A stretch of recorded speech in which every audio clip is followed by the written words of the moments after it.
Welcome to Hello Church. This is episode 65. And Justin, we're talking about money. We are talking about money.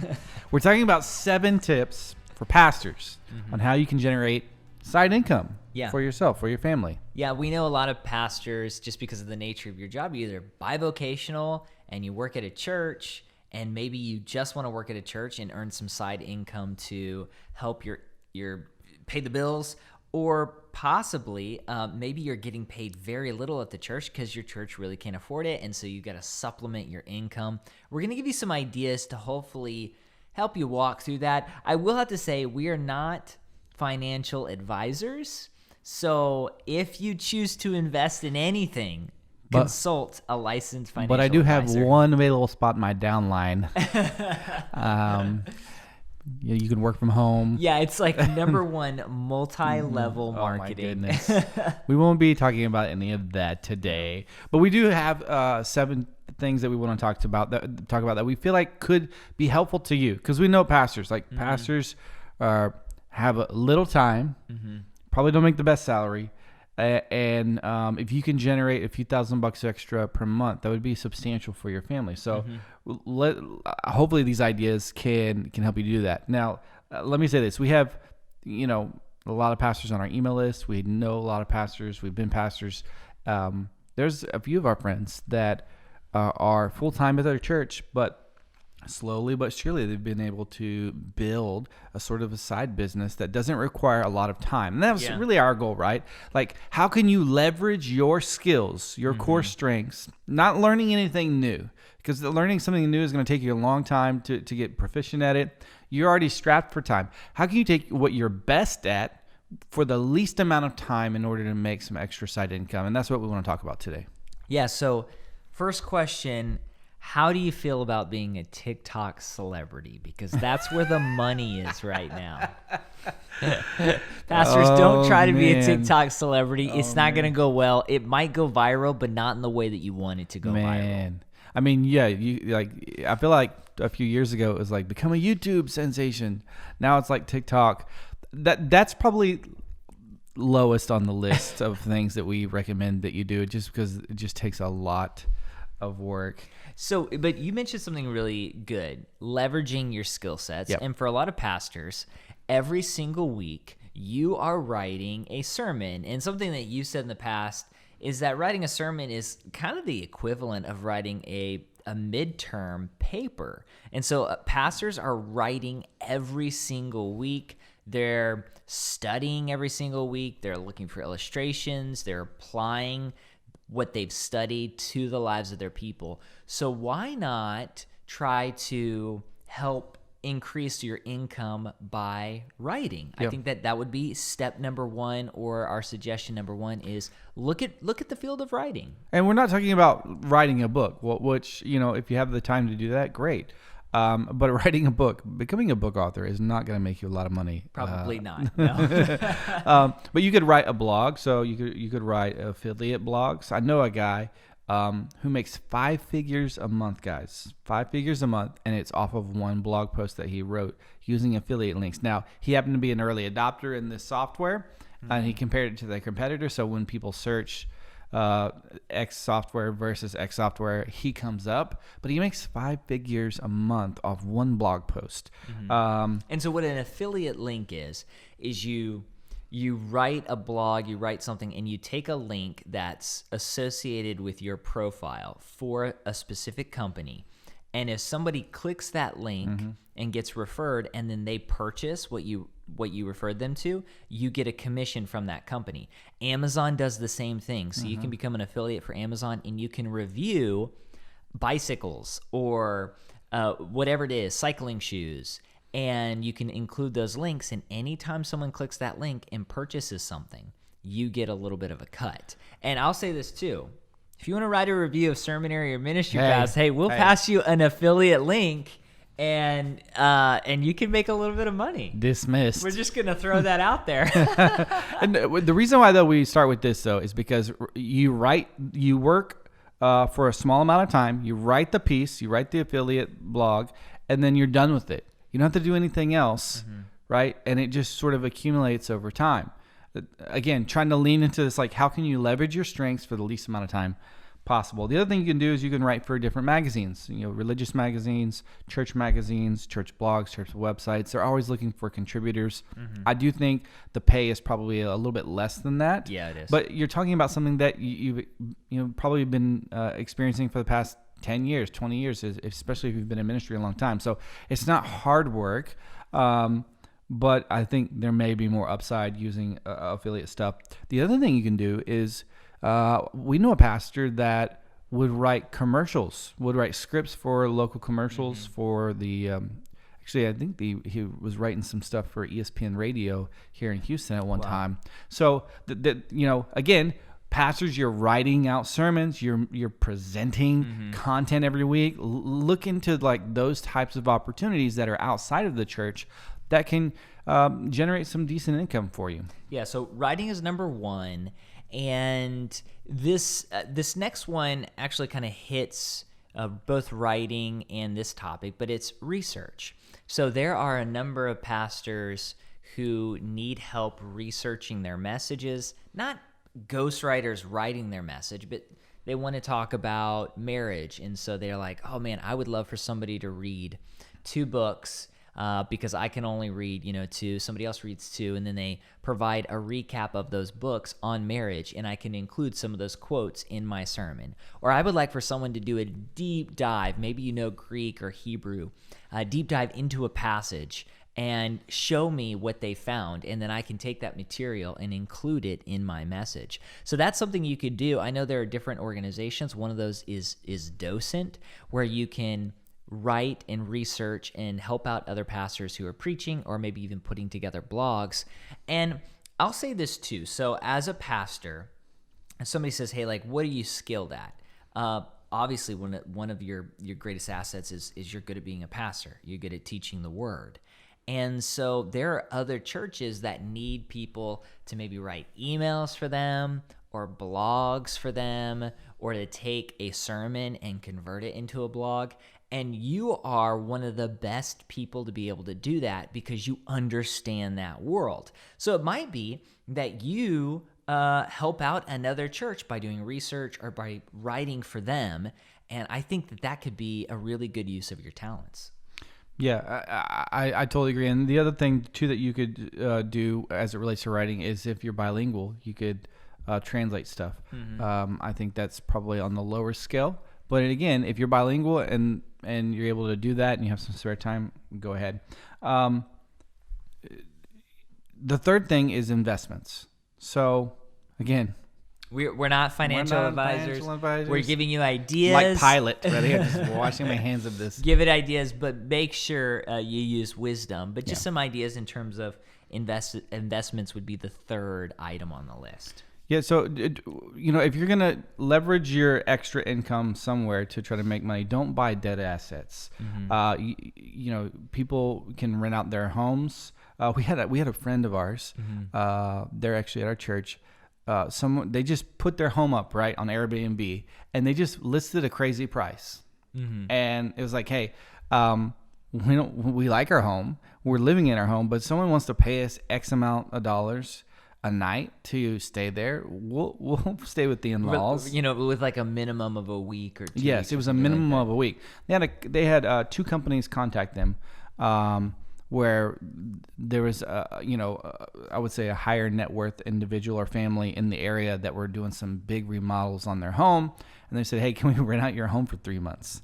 The money that they got, though, guys, was substantial, and they ended up living with the in-laws, living with his parents, living with her parents, staying with some friends. They just kind of made it work, and actually, the couple moved out early, but they got paid for the full amount, which is pretty crazy. And you've done something similar. You bought an RV recently, and you began renting that out, and that's paying for your note. Oh yeah. You renting out the RV, places like RV Share, Outdoorsy, and I mean, right now during the summer, everybody's traveling, so I'm more than paying my note, which is really awesome. So I'm bringing in a positive cash flow every month on that. So yeah, look into something like that. If you buy an asset that just kind of sits at your home, obviously you can use it and you can enjoy it. But if you put all your money into that, those dead assets, then your assets never actually make you money. So think about that. Even if you have a piece of property, maybe you're in an area where you can rent it out to people who'd like to camp.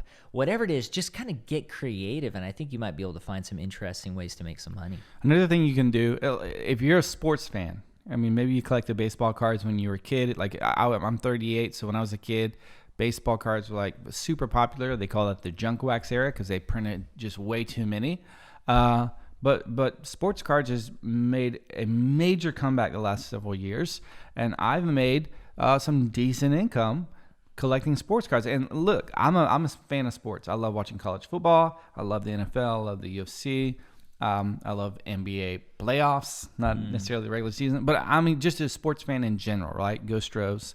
And because I'm a sports fan, I know all the players and keep up with the stats. I watch the highlights. Well, I can take that knowledge. Like I'm not real familiar personally with, the stock market. I play around on Robinhood, bought some Doge, Doge. But for the most part, I'm much more knowledgeable in the sports arena, and I just keep up with the teams and the players. And so I've invested in the sports cards. Now I will say I invest in the graded sports cards. So don't just buy packs, trying to hit big. I mean, you can, but that's essentially like, I don't know, like a slot machine in a way. Yeah. I buy graded cards that are PSA graded, meaning they come in the encapsulated case. They have an actual grade. I view that as like a stock, like a share of a company. And then I wait for that card to increase, and then I sell it. Sell it on eBay, sell it at local card shows, sell it on Facebook Marketplace.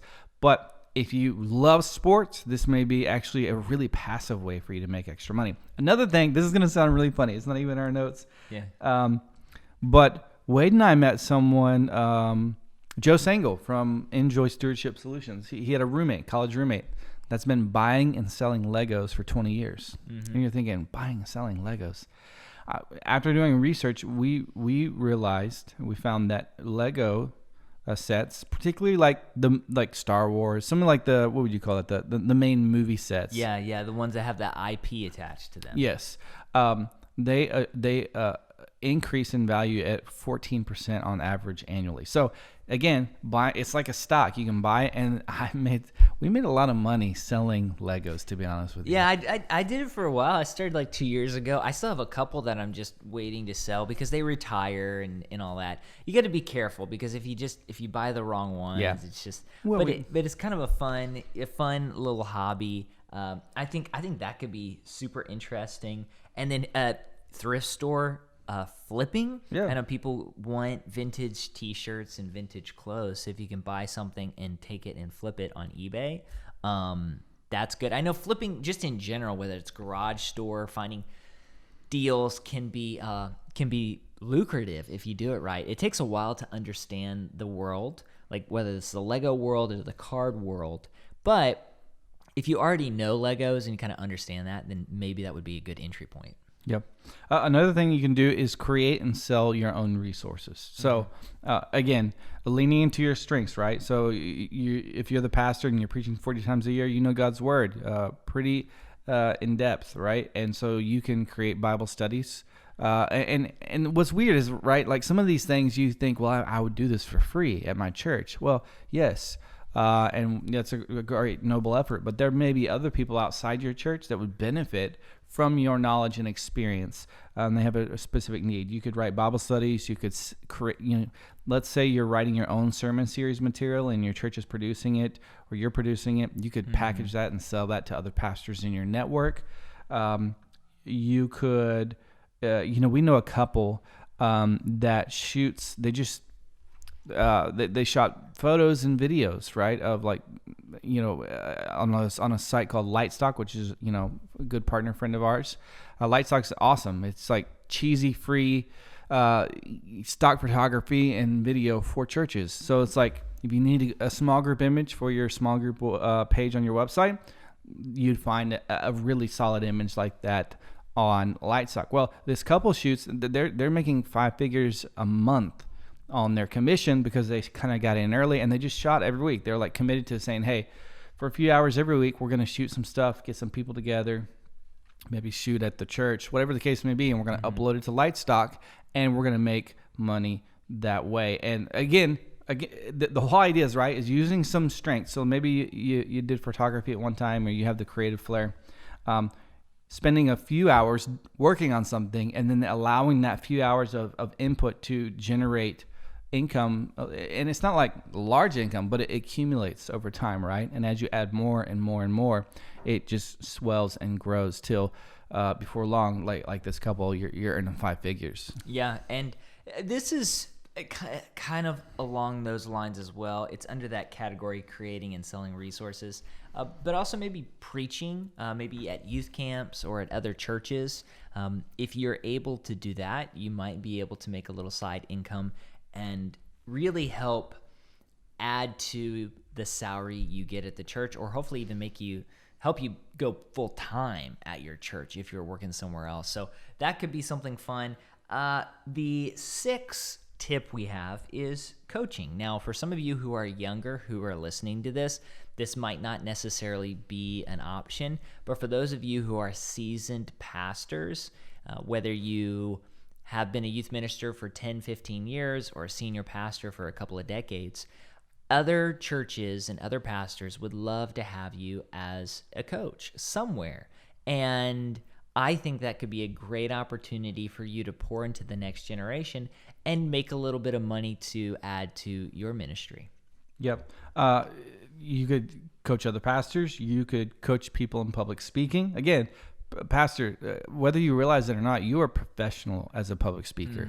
You're speaking, most pastors, we just did a survey in our Pastor Circle Facebook group. Join that, by the way. Shout out to the Pastor Circle. Like majority, it was like over 90% of pastors in that answer that poll, a few hundred people responded, are preaching 40 or more times a year. Like if you're doing something 40 more times a year, that is that dense and such, hard work, I would consider you a professional at public speaking. You are a professional presenter of the gospel. So leverage that. You can coach others in business and public speaking. Steve Jobs, a lot of big CEOs or business leaders that you see in, mainstream our culture and society, they have coaches. They have presenter coaches, essentially. Nancy Duarte, I believe, is who coached Steve Jobs a lot. The other thing you could do is become a chaplain. I am a part of a group called C12. It's a CEO, Christian leaders, CEOs, sort of cohort. And at this last meeting, several of them mentioned that they have a chaplain that comes into their businesses once a month and is available for call, schedule a call or an email with their employees. And they love it because it adds a lot of value to their employees. One guy said, every time I think about canceling the service, I get an email from someone and saying, man, I really appreciate this. I had a great conversation. He's like, I know that they don't know Jesus, but that chaplain was able to minister to them in a way that I couldn't as their boss. And so again, you do these types of things for free, right? For your church and for your community, but certain businesses would love to offer that sort of spiritual life coaching to their employees as an added benefit, as a morale booster.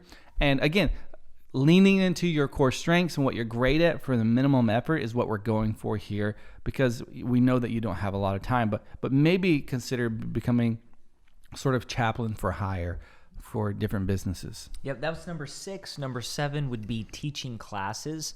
You could teach classes online or in person. I think online is huge right now, but let's say you wanted to work through the book of Galatians, or let's say you wanted to do a youth ministry coaching cohort. You can put together some videos. You could work through how to be a youth pastor, how to counsel someone, how to create a sermon.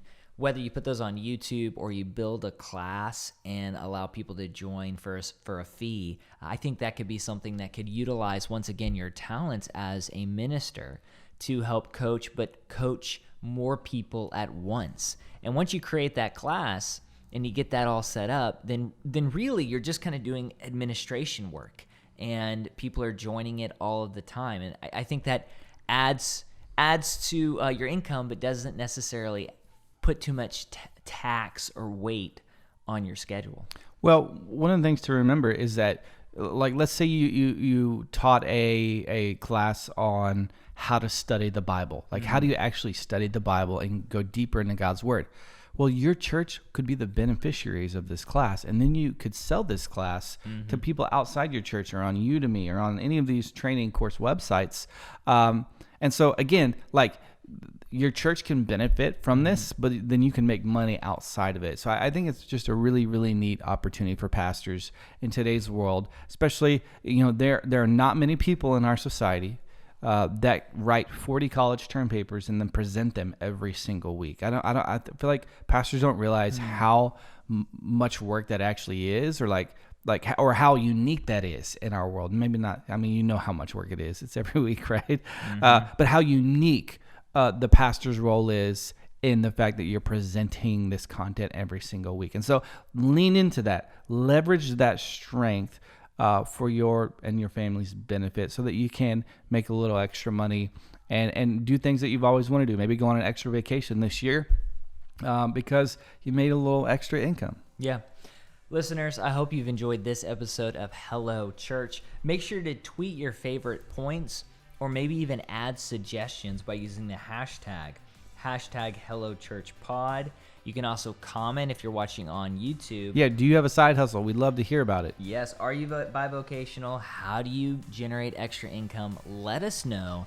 And I think you'll also help other people in the comments section. Next episode, we're going to be talking about how to write a sermon. Ooh.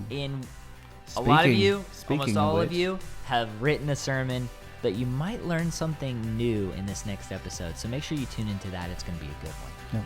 We'll see you next time on Hello Church. See you.